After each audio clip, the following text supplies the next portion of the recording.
1947 से पहले हिमाचल प्रदेश में दो तरह के मूवमेंट एक साथ चले। समझते हैं कैसे।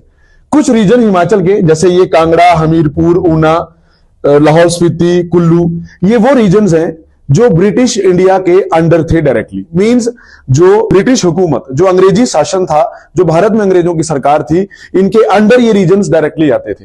तो इन रीजन्स में जो आंदोलन होगा वो होगा फ्रीडम स्ट्रगल, स्वाधीनता के लिए संग्राम। तो जब जब नेशनल लेवल पे देश में, जैसे मान लो सिविल डिसोबीडियंस मूवमेंट हुआ, नॉन कॉपरेशन मूवमेंट हुआ, जब जब सेंट्रल लेवल पे कोई आंदोलन होगा तो उसका असर यहां पे भी दिखेगा।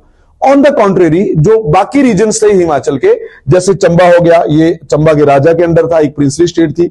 उसी तरह शिमला, सोलन, सिरमौर रीजन जो है, शिमला हिल स्टेट्स, यहां बहुत सारी छोटी और बड़ी रियासतें हुआ करती थी, प्रिंसली स्टेट्स हुआ करती थी। तो वहां पे डायरेक्टली अंग्रेजों का रूल नहीं था, लेकिन उन राजा महाराजाओं का रूल था, उन चीफ्स का रूल था। तो यहां के जो लोग होंगे ये डायरेक्टली फ्रीडम स्ट्रगल तो नहीं करेंगे, लेकिन ये अपने प्रजा मंडल्स बनाएंगे, अपनी ऑर्गेनाइजेशंस बनाएंगे जिन्हें प्रजा मंडल बोला जाएगा। और ये प्रजा मंडल्स बाद में राजा से रिक्वेस्ट करेंगे कि जो एडमिनिस्ट्रेशन है उसमें डेमोक्रेटाइजेशन होनी चाहिए और साथ में सोशल रिफॉर्म भी होने चाहिए, क्योंकि कई तरह की पुरानी प्रथाएं यहां पे थी, जैसे बेगारी प्रथा थी। तो इन प्रथाओं से निजात पाने के लिए वो राजा से रिक्वेस्ट करते थे। राजा नहीं मानेगा तो फिर प्रोटेस्ट भी कर सकते थे। तो अलग अलग प्रजा मंडल बने थे, जैसे कुनिहार प्रजा मंडल है, या इसके अलावा जैसे सोलन रीजन, शिमला रीजन या चंबा रीजन हो गया, सबके अपने अपने, सिरमौर प्रजा मंडल है, अलग अलग प्रजा मंडल बने थे।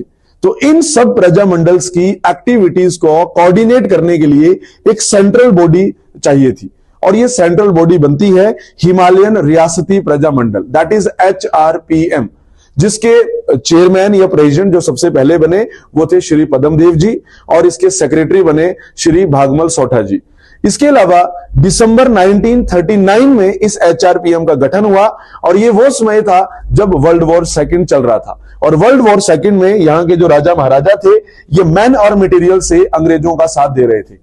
इसीलिए एक स्लोगन HRPM के द्वारा रेज किया गया था, और यह स्लोगन था, भाई दो ना पाई दो। मींस ना ही हमें मॉनिटरी असिस्टेंस करनी है अंग्रेजों की, ना ही अपने जो लड़के हैं या जवान हैं हिमाचल के उस समय के, उन्हें भी सेना में नहीं भेजना है।